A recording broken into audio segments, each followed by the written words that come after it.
If you're coming up on Medicare, your head is probably spinning. What do I need to sign up for? When do I do it? What are the different parts? There seems to be dozens of them out there. In today's video, we're going to break it down, make it super easy, and explain the whole Medicare enrollment process, what you need to do, what you can forget about doing, and make it very easy. Let's jump right into it.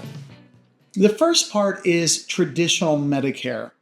This is what we usually think about when we're considering Medicare because it's the piece that's offered by the government. This is strictly a government program and there aren't other companies involved. So this is really the base that everything else rides on. So it's broken up into two parts, Part A and Part B. The way to think of those is Part A is primarily inpatient hospital. You're staying the night over. Part B is pretty much everything else. So doctor visits, labs, outpatient surgeries, there's a lot that hits Part B.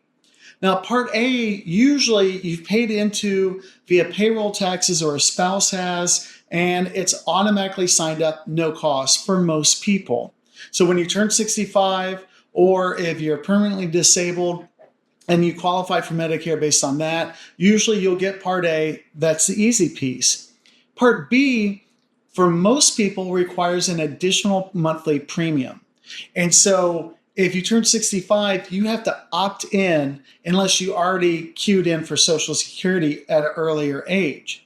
So Part A, Part B, one is generally free. The other, usually you have to pay for, either monthly from Social Security, or you can pay quarterly billings if you're not signed up for Social Security draw already.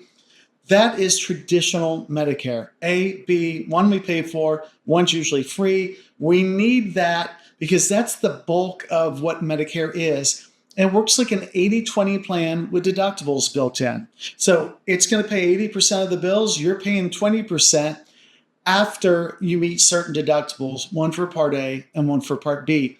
That's the core right there. That is the majority of what Medicare is right there. Now let's get into the next piece and why we even need to look at a next piece if we already have Medicare. All right, so let's say you've enrolled already for Part A and B through Social Security. We can provide a link on where you can do that online, or you can do it at your Social Security office, and that's already taken care of. Then that brings up the next piece, and this is where there's a lot of confusion, a little complexity, and people generally need some help. As we talked about with traditional Medicare, Part A and B, the real issue there for us anyway is the 20% that you are responsible for, because that 20% has no cap if you have only Medicare by itself, unless you have Medicaid or Medi-Cal, which can help pay some of those bills. So if we have a $100,000 bill and we only have Part A and B, we're on the hook for $20,000. And we see bills all the time that are a couple $100,000, $1 million. We've seen a bill up to $5 million. So we don't want that risk out there. We want at a minimum to address that 20%. And that's where the next big enrollment or decision comes up. It's Medicare Advantage plans versus Medicare Supplements. And that's a whole nother video, a whole nother conversation, because this is the big decision. Do I go one way where it's lower cost monthly, but maybe I have less control over healthcare decisions and who I can see? Or do I go another way, Medicare Supplements, where I have much more flexibility on who I can see, I have more control over healthcare decisions, but there's a monthly premium along with that, which is more expensive. And that's the big decision people wrestle with. There are a lot of different things to look at that are specific to your individual situation. So that requires a whole separate conversation to go through what is the best fit for you. There is no one perfect fit for every person. It depends on your needs, your budget, your healthcare requirements in terms of doctors, hospitals. There's a lot to kind of look at, and we're happy to do that with you. But this enrollment is the next piece. Once Part A and B are active and effective, then we need to pick a Medicare supplement and an advantage plan. That's the second enrollment to look at. Let's talk about the final piece. All right, so we have our traditional Medicare setup with Part A and B. We've chosen either a Medicare Supplement or an Advantage plan to wrap around or fill in the holes for traditional Medicare. The final enrollment is Part D for medication.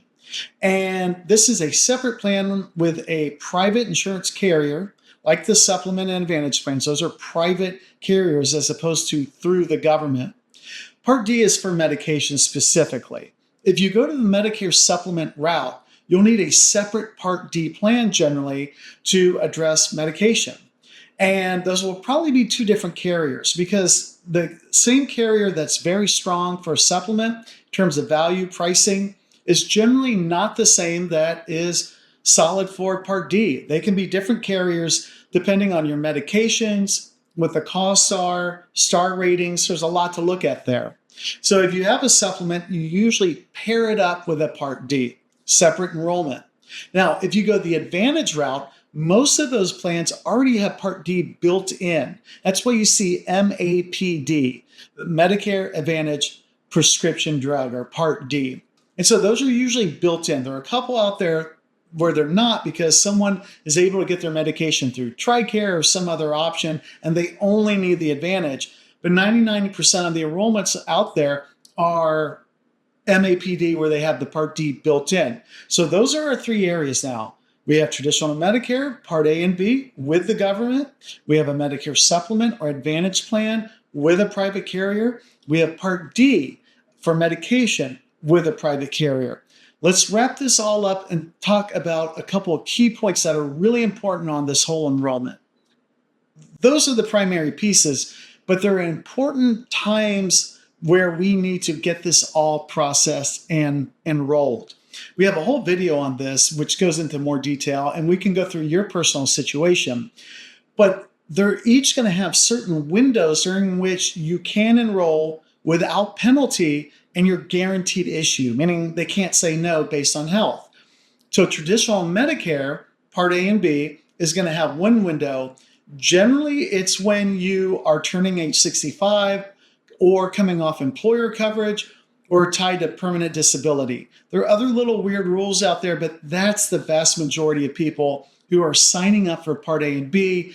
And there are windows during which you need to do that depending on your situation. So reach out to us on that. Because if you don't, there can be penalties that can go on for the course of your life, or they can make you wait a period of time, for example, to sign up for the Part B if you miss the window. So reach out to us. Ideally, you do this a couple months prior to when you're going to be eligible for Medicare. For example, the first of the month that you turn 65 in. Again, we can help you with that process. Medicare Supplement Advantage plans, same thing. There are windows during which you need to enroll.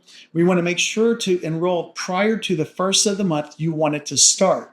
So again, there's another wrinkle there, and you can't sign up for those until Medicare is signed up first. So first you do A and B, then you do Advantage or Supplement, and then Part D has very similar rules to the Medicare Advantage plans in that we want to do it prior to the first of the month you want it to start, and it needs to be within certain windows. Now, at the end of each year, Advantage plans and Part D, there's an open enrollment during which we can enroll regardless. And again, there are lots of other little weird rules that can help you enroll during different parts of the year. So reach out to us for your situation. Just know there are timetables on when we do all of this, and we want to make sure not to miss out on those windows. Thank you for watching the video. Just know you can reach out to us directly regarding your own personal insurance needs. There's no cost for assistance. We don't push, we don't try to sell, we answer questions. And we do it all day long because keep in mind, California health insurance is really unique. Even by geography and area in California, it can differ. And a lot of agents and brokers are in Florida, they're nationwide. They don't really know this state and how health insurance works here. We do. That's all we do all day long. Again, no cost to you. You can call us, you can email us, you can chat, you can even book a time to go through your individual questions, and we will help guide you as best as we can. Check out our Google reviews, and you'll see that We really do try to help people, and that shows throughout the reviews and hopefully through the information we're able to bring you. Also, please like and subscribe. It allows us to keep bringing this information to try to make health insurance easier to understand, and more importantly, to help you save money while finding the best plan for your needs. Right, like that. It's